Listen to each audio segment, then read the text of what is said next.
Friends आज आमने देखिए कि ओडिया सिंगल सब्जेक्ट एग्जामिनेशन रो एडमिट कार्ड केमिति डाउनलोड करिबा। आपण सिंपली मोबाइल कौन सी ब्राउजर ओपन कर नियंतु आउ सेडी टाइप करंतु बीएससी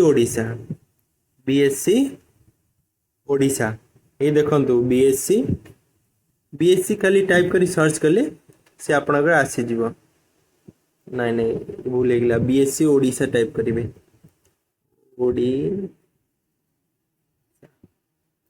बीएससी ओडिशा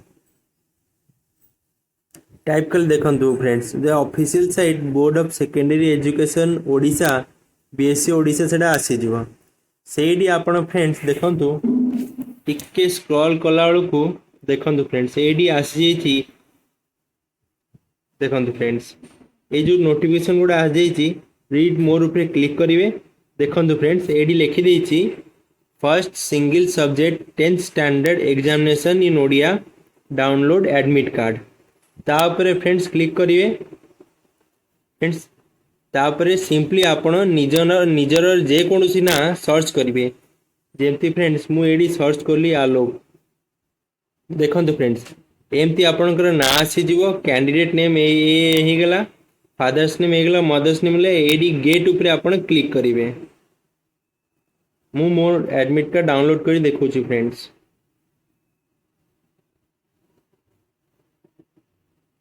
ये देखो फ्रेंड्स मु एडमिट कार्ड डाउनलोड कर देखो गेट उपरे क्लिक कले फ्रेंड्स देखो आपण एमती एडमिट कार्ड आसीज यू फ्रेंड्स आपण निजर एडमिट कार्ड डाउनलोड करी सेव करें आउ ताको प्रिंट आउट काढ़ी कि जो दिन एग्जाम थी से दिन नहीं कि जापर।